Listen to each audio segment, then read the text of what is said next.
and go. Welcome, welcome, welcome, brothers. You're tuning in to the Brotherhood Coalition Podcast, where black men excel and meet for financial empowerment. And furthermore, I'm your host, Marco McLeod Theodore, and today marks the beginning of a new journey, a journey towards success, wealth, and the empowerment of black men. Now, we also have Chuksonuwachi and Travis Dugan with us. Guys, do you want to introduce yourself really quickly? Yeah, man, this is Troops on Watchy here coming at you. Really happy to be here. We've um, good to see some of our audience members here, and hopefully we'll have a great episode today. Yeah, and it's Travis here. Thank you for joining us. And, have a great podcast. Just, keep watching, keep listening, keep supporting. And, I'll give it back to Marco. Yes, sir. Now, here at the Brotherhood Coalition, we believe in the power of our own collective strength.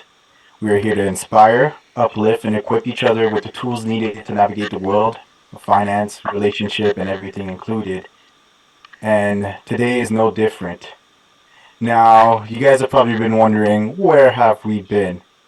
Well, let me tell you a little bit. We took a 2 month hiatus from the podcast to address the development and the future planning of our group. We've had some meetups in the meantime. We've also had events in the meantime, including the Beyond Boundaries, where we had an exceptional list of people that came through. And of course, we've been focusing on the Black Men in Excellence conference that's going on in 2024. Wanted to know, guys, what are your thoughts on the conference? Anything you want to tell our listeners? Well, first of all, the conference, and I don't know if this is probably one of the few places we've actually talked about it. We've been talking about it for quite some time, but we wanted to kind of like let our audience know that we're coming at you with a conference specifically focused on black males and really trying to, as Marco was saying, really trying to empower us and ensure that we can kind of grow in our space. So yeah, we're from Ottawa, Ontario, so that's where our home base is. But nonetheless, it's really free to open and for anyone that is willing to kind of join all across Canada if they want to be able to join. But really, the conference is situated on bringing together black males from all walks of life. Also, bring together people that are in various professional industries, thought leaders, to really talk about how we can start to address some of our systemic issues related to black males, but doing it in a way that really brings together a community aspect. We have certain themes as well that we want to be able to discuss. And Marco kind of outlined it initially. We wanted to focus on financial management as our first theme, recognizing that our pocketbooks are really important, but we really need to know how to be able to manage our finances, manage our particular budgeting, savings, ideas in terms of investments, whether it be stocks, bonds, whatever the case may be. How do we go about doing that work, right? So we're going to be really focusing on doing that and empowering and getting in speakers, providing us information with respects to like our career paths or financial paths moving forward. So we really want to be able to have that conference here in Ottawa. And then it's going to be a conference series. So there's going to be others that we'll be able to do stuff focusing on mental health, stuff focusing on education, and then another one focusing on relationships and such and such. So hopefully we'll hopefully get more people out and really looking for the support of everybody here as well. That's right. Yeah, I'm super excited for this, and I think it's going to be a big impact, and that's always something that we lean towards is to be able to improve ourselves and the black man in our community, the brotherhood. Now, this presents also an incredible opportunity for success stories for individuals who have achieved great ideal of success in our community to come around and sponsor us to speak, to be panelists, leads, and as well workshop leads.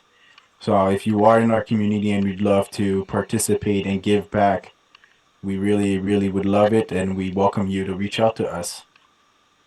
Our email, of course, is info@bhcottawa.ca. Yo, you're so Wait, like is you're it dot so com? No, like it's dot com. you're so like Transformers guy. Oh man, oh man. Yeah, but yeah, Travis, Travis said he you wanted got to get into anything? it. He wanted to say something. I don't know. He just looking like he itching to get in here. Yeah, no, I was just gonna add that we want the conference to be for the everyday man.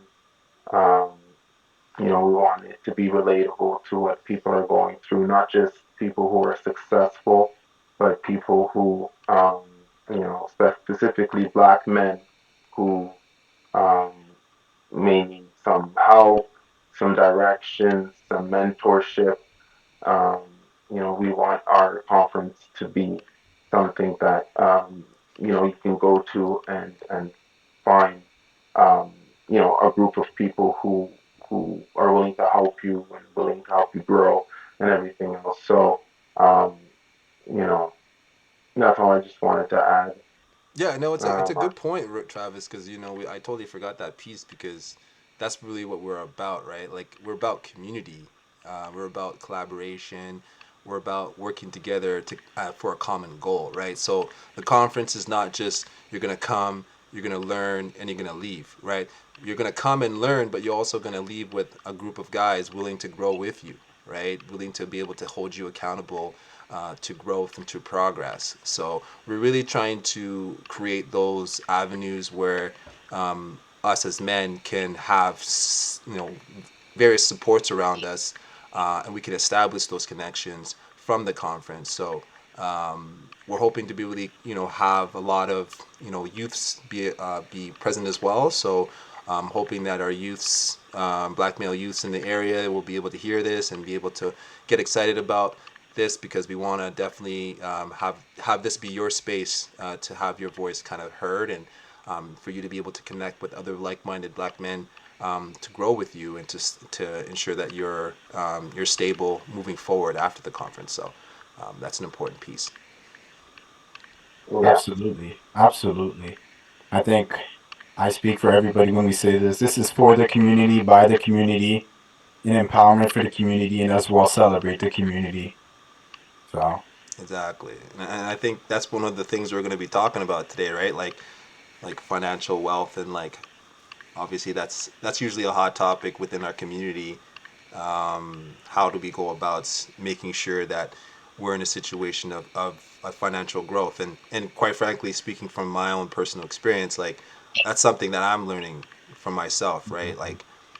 I feel like my parents never really taught me the necessary skills to how to like really manage finances, and so now at in my late 30s I'm still learning. I'm still growing in that space, and I'm really trying to figure out who around me can help me situate my income a little bit better so I can manage what I do have and steward it better, but also waking up and knowing that I want to be able to invest it in something that's gonna reap benefit in the future. So what are the mechanisms around there as black men when we talk about our finances, like how do we ensure that we're supporting each other and ensure that there are that things that were out there that are known to us and that we can leverage it in a way that is beneficial for the collective and for our own personal families in our situation, right? Like I need it for me to grow. I need it for me to just you know be in a better situation financially. So it takes work, but I know I'm willing to do that with people that see the vision and want to do it with me, right? So yeah. absolutely. yeah, Now, before we start transitioning 100% into that, um, any notable stories or anything you guys want to share over the last 2 months that you guys have been through? I always wanted to do a little check-in with everybody, and not just for our own internal group, but for everybody to feel like they've gone through similar experiences as us. I'll let Travis go first, man. yeah. I could say that I have a very unorthodox um, situation going on as far as my um, as far as the finances going, as far as finances. But one thing that as we meet as a group, um, and we hold each other accountable, we did, I did have a goal of having more income per month. That was one of my goals, even over the summer. So it's funny to say, over the last 2 months. But I had a goal to make more money, and it's important that um, at this stage of my life, it's not about making more money alone. It's about how I'm making the money and how it works within my lifestyle and within my mental health and within everything else, right? So um, it was a journey, but it was black men who helped me Hmm. um, get an opportunity, get a contract or get a vehicle or get this to get that to start to make additional income. Um, so I don't have just one primary source of income, but I have many incomes. It's to the point where I have a friend that I could actually help and give him a shift or two.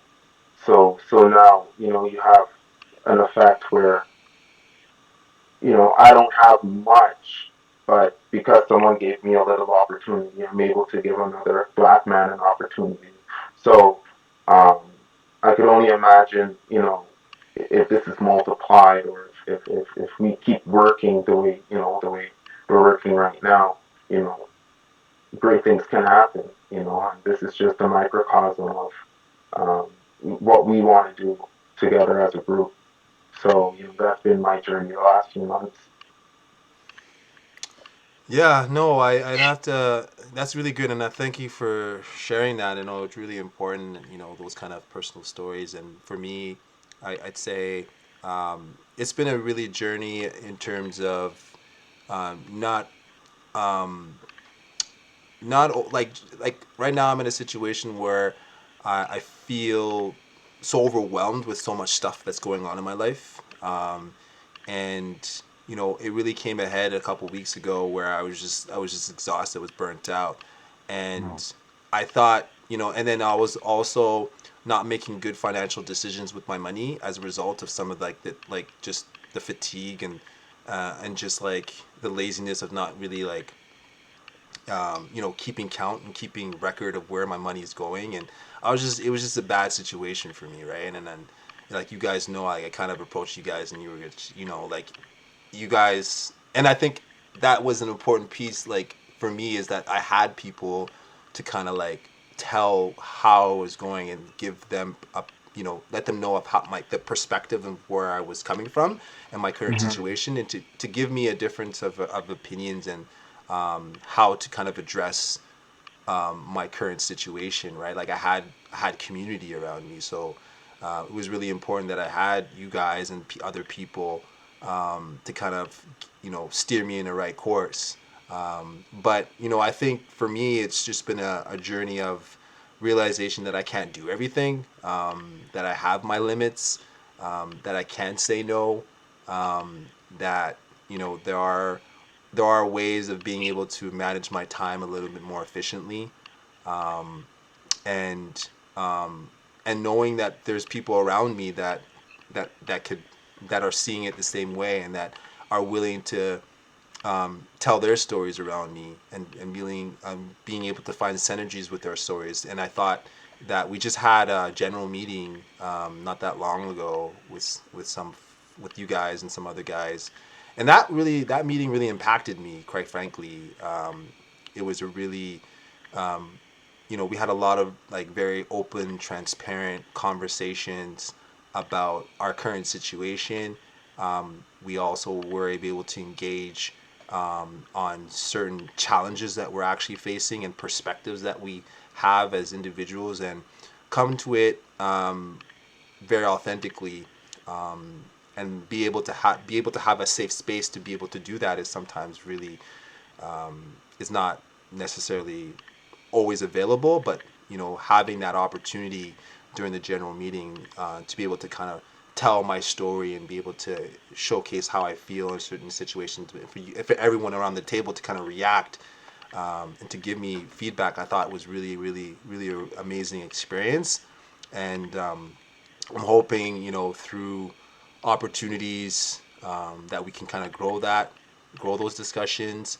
I thought the in-person stuff is really, really great. Is really great. That you can be able to meet people, talk to people, and really like understand them, and so yeah, it was really, really impactful for me, and that happened like just last week or 2 weeks ago.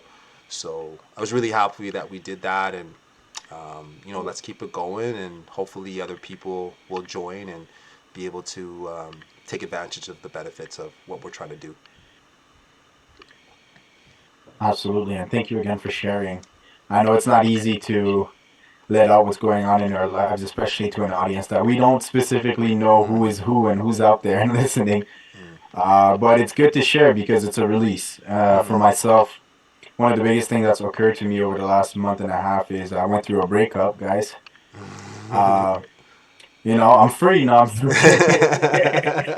um, no, it was a pretty difficult moment for myself because it was a situation where I've had to look into myself and say, am I really happy here? Am I really in this place where this is something I can see myself for the next while for my future, or is this just a placeholder? Mm. And being who I am, I don't like making drastic decisions. I don't like to just fly, go off the fly. I like to think about things and really think about where I am. And it really took me a little while to go over through that process and understand who I am. I've personally, I felt like a lot of times in my life, I've portrayed myself by the events that are going on around me, Mm. which that is not necessarily the right way to go because you should always find yourself, although you are going through the storm, the storm doesn't define you. The things that you go through don't define you, and that's something I've had to. That's one way that I've learned that I've had to put myself first in different ways. So that was very learning experience. So I'm glad to be okay. I'm glad to be safe. I'm glad to be happy and in the presence of family, friends, and a circle of black men who want to see other black men succeed. So thank you guys. No, it's good, man. Thanks for sharing, and we always got you. You always got you, man. Heck yeah, man. Yes, sir. Yes, sir. So now let's get it. Let's get into our first Yeah. topic. The main topic is black men's reliance on existing structures. Now, that being financial structures, of course, such as templates that are given out there, blueprints that are out there. Do they work? Are they specifically for us, the black man, or do we need to find our own? Do we need to build our own? I'd like for you guys to share, and I'd like to say a little something after. Yeah. I guess I'll go first. I guess I think I'm the rebel of the group. But I'll say that it's not a bad thing for men to participate in the existing pipeline. Um, whether that's going to university, getting a corporate job. Um, there's room for men to do that, right? But I think it's also important for us to build a pipeline that's that helps black kids become productive black men.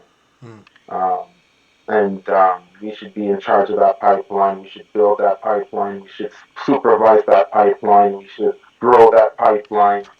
We could do both. We could have people who work a traditional job with the traditional structures in place and have a side gig where they're building, you know, maybe they're building a Afrocentric school, Mm.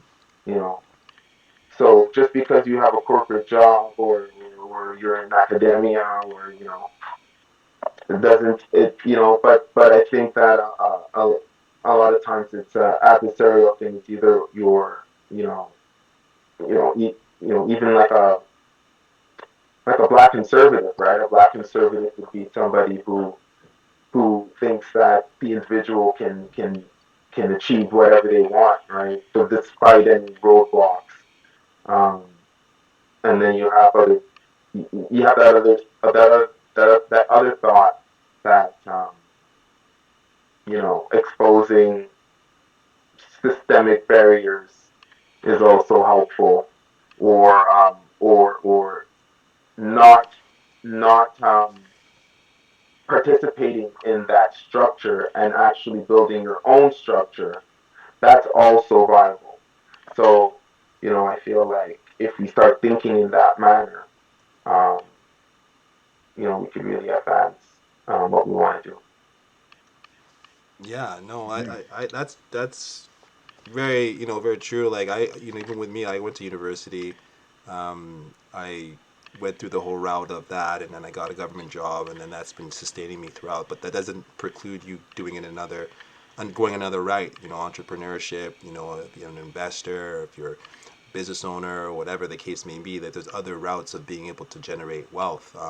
It's just you can't. I just think that whatever route you do take, you have to be invested in the education piece in terms of really understanding that structure to be able to maximize whatever way of you being able to generate wealth in that area, right?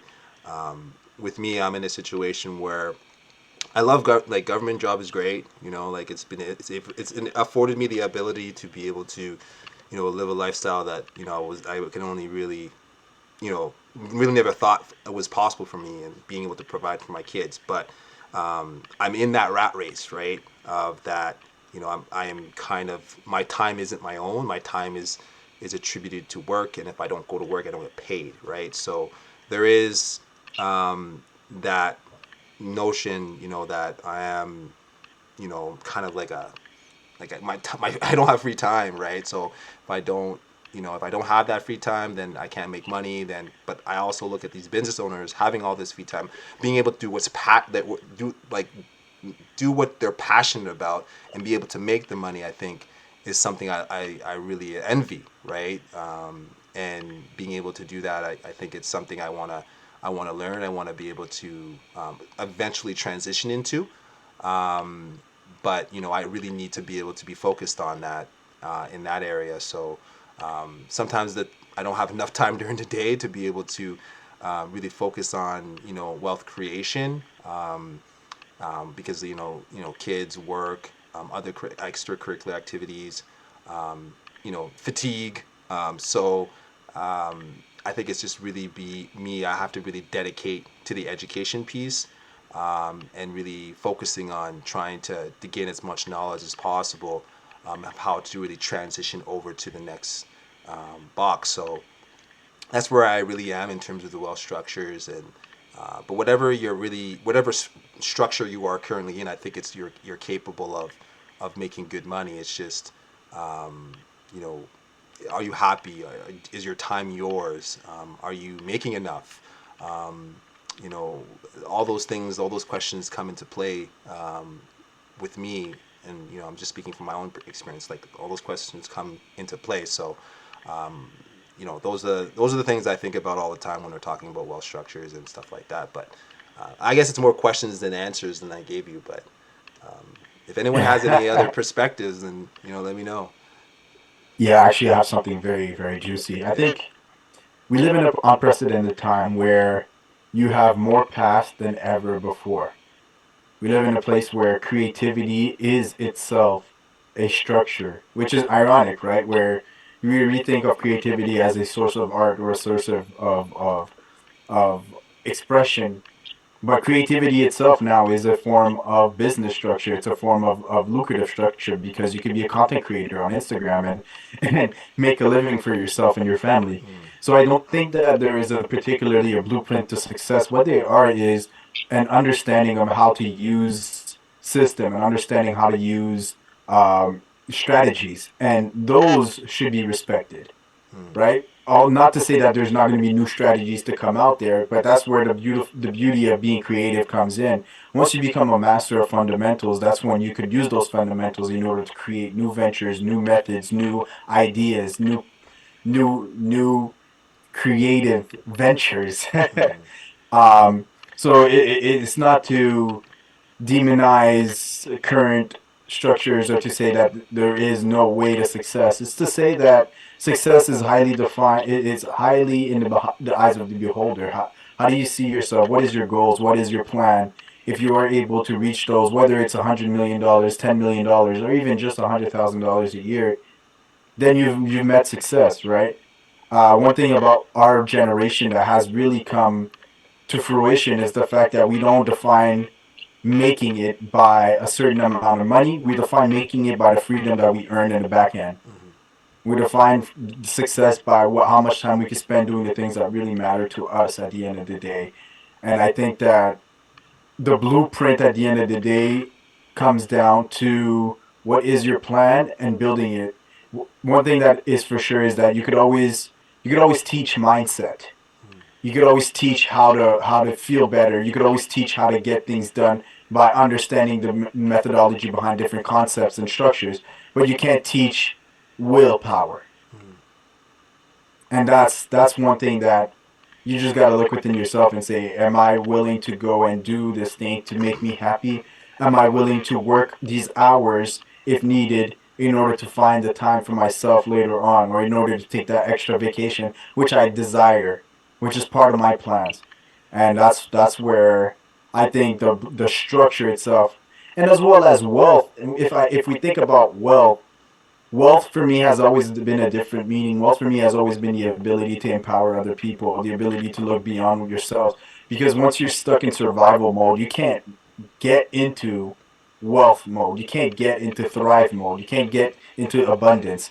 So I think the wealth structure really comes down to um, don't not necessarily rely on past models, but to say that there is a new model that you can create if you do have a plan, if you do have an idea that you could drop down. So yeah, I'm a little bit on both edge, but I'm more leaning towards no, we shouldn't 100% follow this method. Like Travis said, like there's a lot of in the first place, there's a lot of barriers that are already put on there for black men. There's already of glass ceilings that are there where we think that, hey, we'll be welcome to the next level of our life, but we're really just unable to even get there. So there's already these things that are in place, but I think for myself, I just say that don't think of things as a learning aspect. One of my favorite quotes is, once you start learning, the L becomes silent.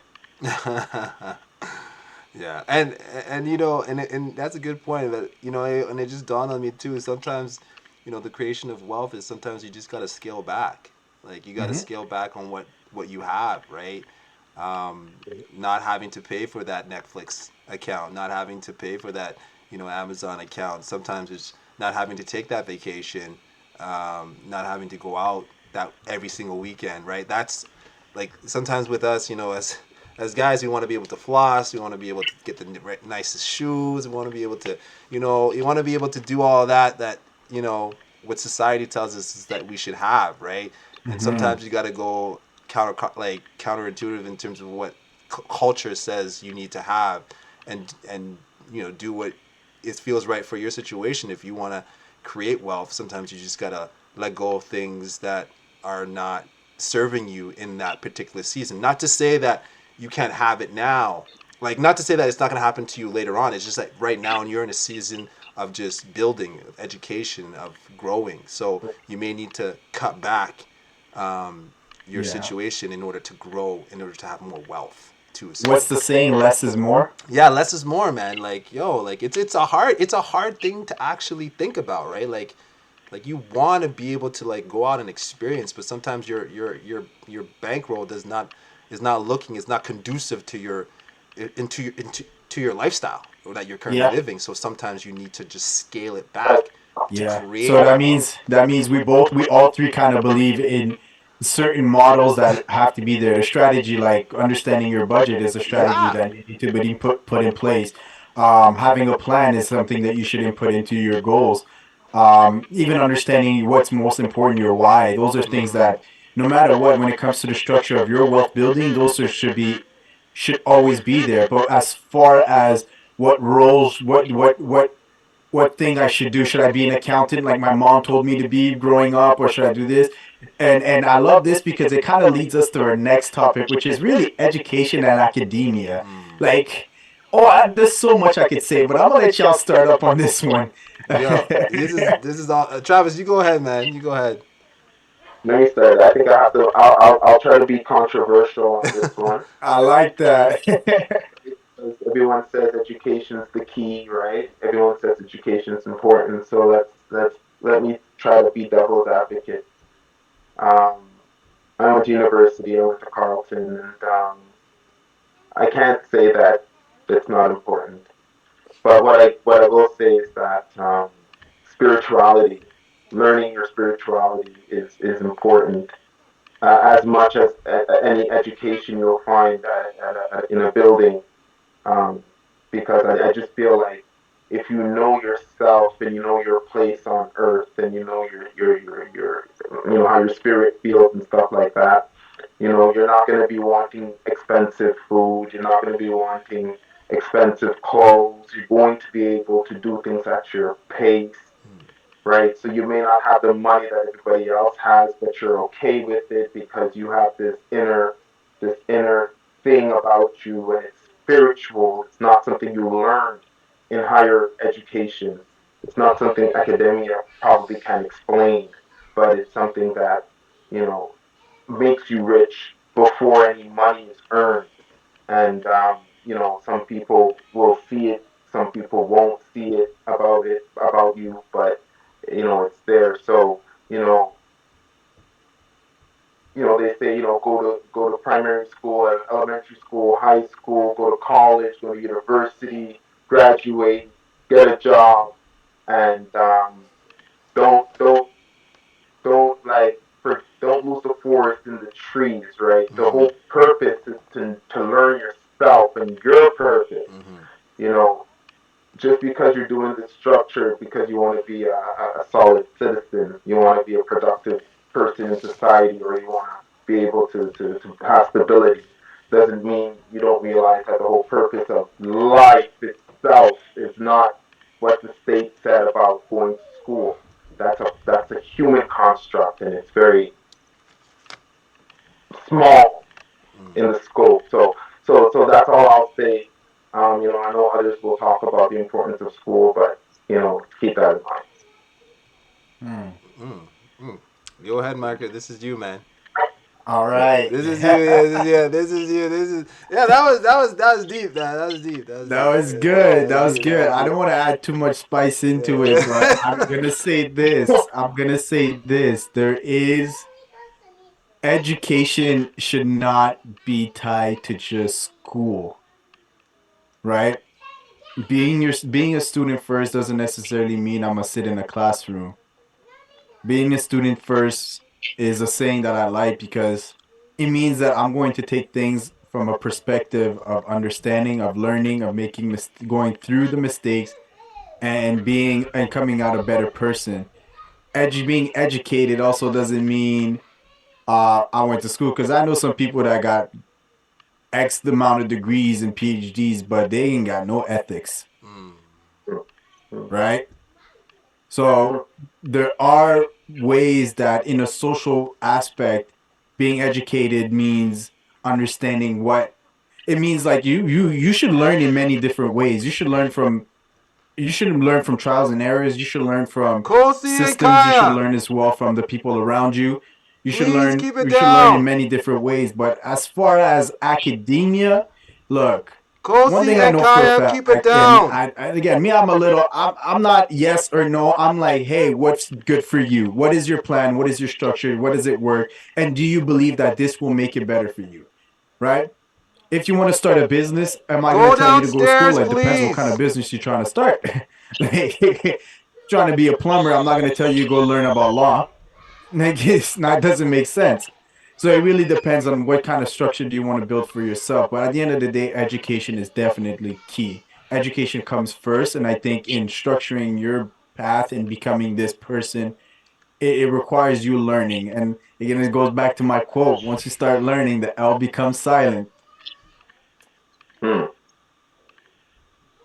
Yeah, I like that. and my kids are going crazy right now. This is live right now. This is live TV right now. So so if you hear something from my kids, they're probably giving you a nice little round of applause. Round of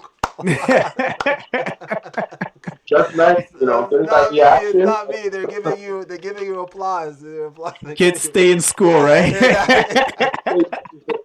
no, but I think it's important because I think it's also important, like education, like who are you getting your education from, right? Mhm. Like that's also really really really critical. And like sometimes it's like these people that come on, they have all this background, they have all this knowledge, but like where is it rooted, right? Like are they really out to like help you, or are they just really out to make a buck for themselves? So sometimes it's really doing your due diligence and really understanding who the education is, who you're getting your education from.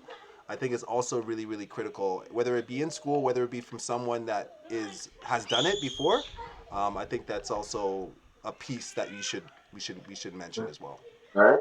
Facts. One of the things I like to say is like, who do you listen to, right?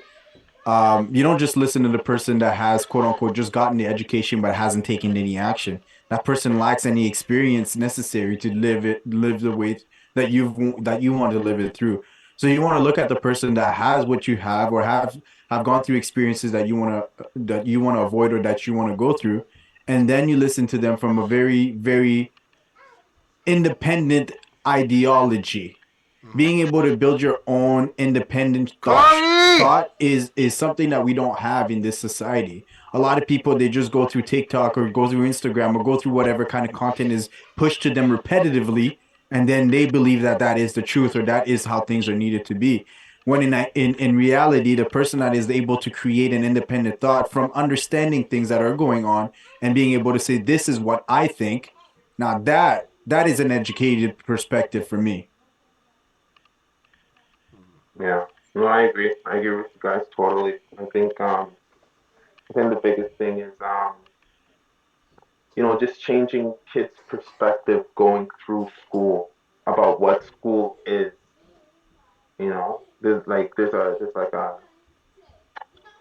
Um, a false narrative about what school is, and how that affects them personally.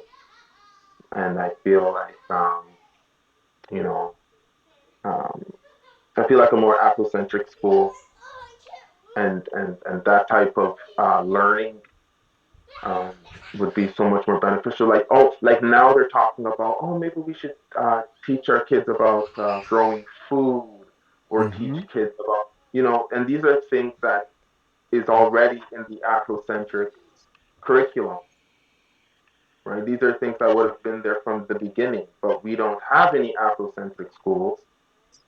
We rely on school boards. So, you know, I'm excited for learning, as far instead of me learning about my African heritage, or certain aspects of blackness, learning that in my late 20s and my early 30s, because the school board should have no incentive to teach that type of thing to their kids, right? The demographics aren't there, so they have no incentive. So, it falls on the parents. So this is why, hopefully we can get excited about having our own schools. Man, you touch on something insane. And I went back a couple days ago and I read 444, and I was listening to 444, the album by Jay-Z. And in one of the things he said, he was, if I don't, he's like, I'm building I'm building a system, or I'm building a team or system. And it just goes to us. And it's like, yeah, if you think about what is our future, what is the future of humankind, what is the future of humanity? Well, I mean, in about 5, 10 years, AI is going to be able to do the work better than most of us will. So, what is that future going to look like, right? What is our social structures going to look like? What is our education going to be? Because there are some things that are going to be useless within the next 10 years, but some things are going to be forever, right? And I like the fact that you're bringing this up, Travis, because if we're looking at ourselves in the black man, and my father, he has a very Pan African ideology where if we look at like if we go back even the land of Kemet, which is Egypt, back in the Egypt in its form before even it was named known as Egypt, there was no such thing as my dad says there was no such thing as a slave in those days because there was so much social construct around you do what you can for the society.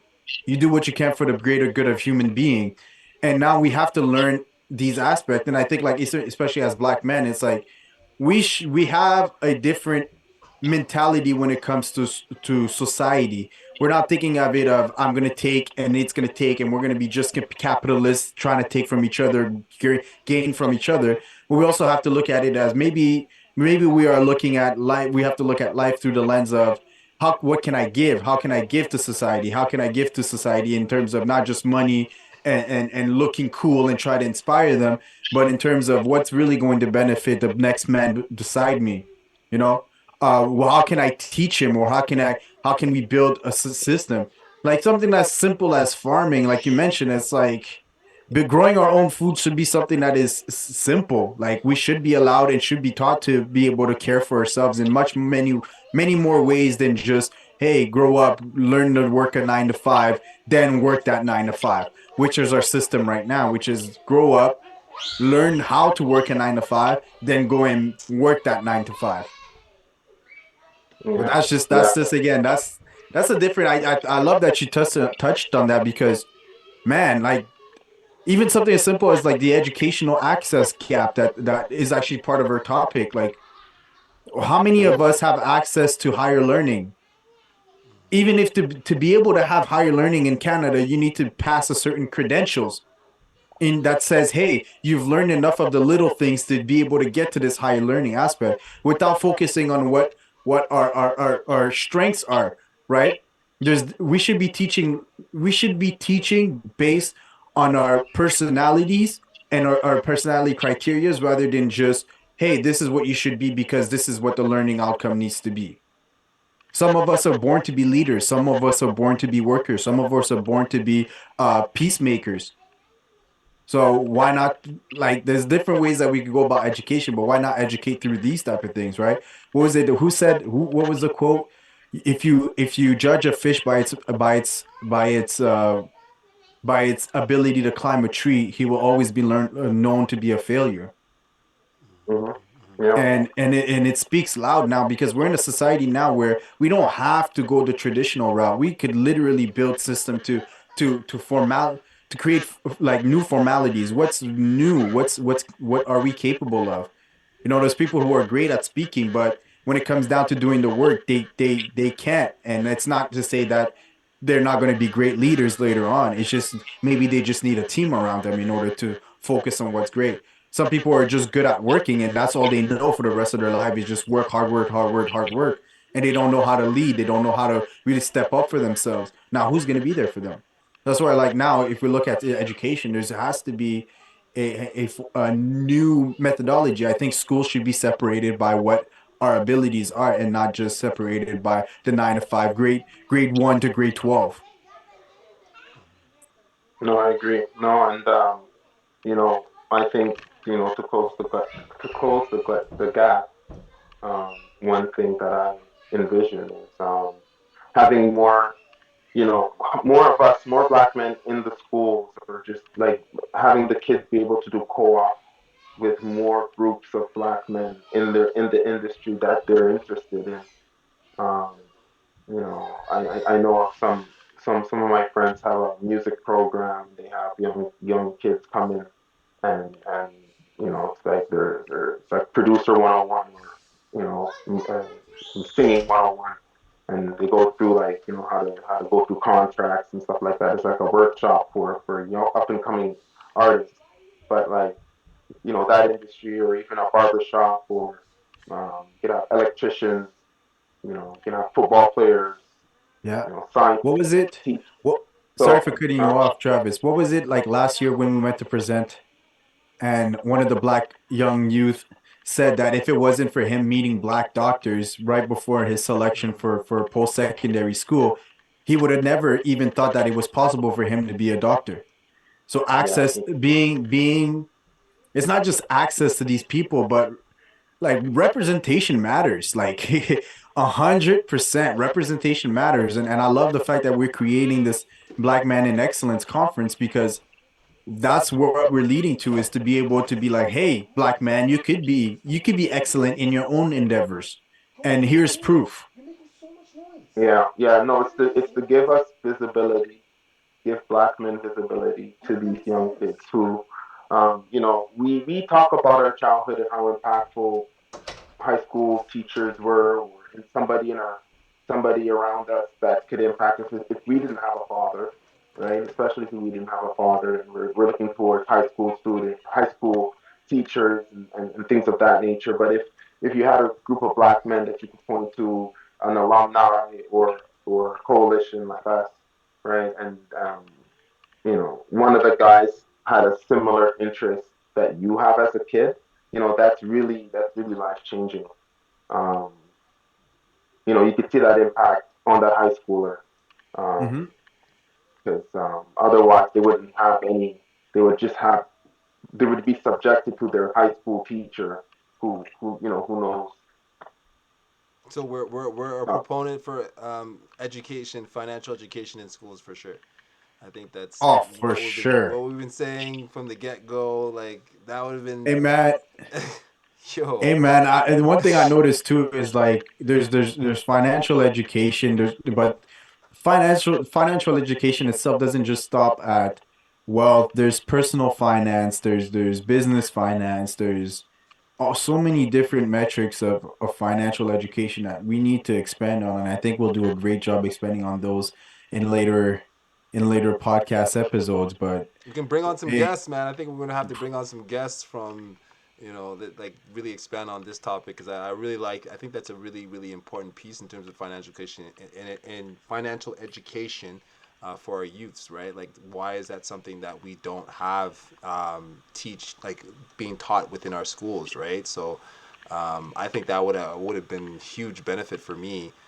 And also that could probably filter down into their families, right? Generations, right? If they're getting taught in the schools, that could help their parents and people, whatever the case may be more aware of what kind of opportunities are available financially within Canada too, right? It could be just an immigrant family coming, or whatever the case may be. I think it's just the opportunities that are there. They're definitely there. It's just we need to be able to be exposing them to our kids. I agree. You know. So. Yes, sir. Man, I've learned so much through this podcast already, Mm. and it ain't over just yet. Any last thought? Any things you guys want to add to it? Well, like I said, like I just really appreciated the conversation. I think it's, there are a lot of questions, and I think I'm hoping that we gave, some solutions as well. But, with me and just in terms of the financial wealth creation is really it's a journey, right? It's not You're not going to learn everything right off the bat. Centering yourself around people that are knowledgeable and that have the resources and expertise to kind of give you the real information. I think is also really key, and not being afraid to take risks sometimes, but also within that same vein, you need to be able to make sure that you mitigate any of those risks as well. I think also in terms of being able to be focused and dedicated to managing a budget. Like I think that's one of my huge deficiencies as a person in this world, right? Is really sticking to my Yeah, budget and really paring down my expenses. I think is super super key. So sometimes you just always like this whole idea of really you wanna rock the nicest things, you wanna eat the nicest food, but sometimes it's just not doable given your situation. So really coming to terms with that, what I think you talked about it, like that mindset, right? That mindset shift about how to view money, I think is really important. yeah, absolutely. I think that in the next topic, we should really bring out some financial strategies that people can use as opposed to like we spoken about them a few in here, but we can definitely start talking about how we're gonna start tackling finance a little bit more in the next couple podcasts. For sure. We live in a capitalist society, so we got to learn to finance as much as we can. Yeah.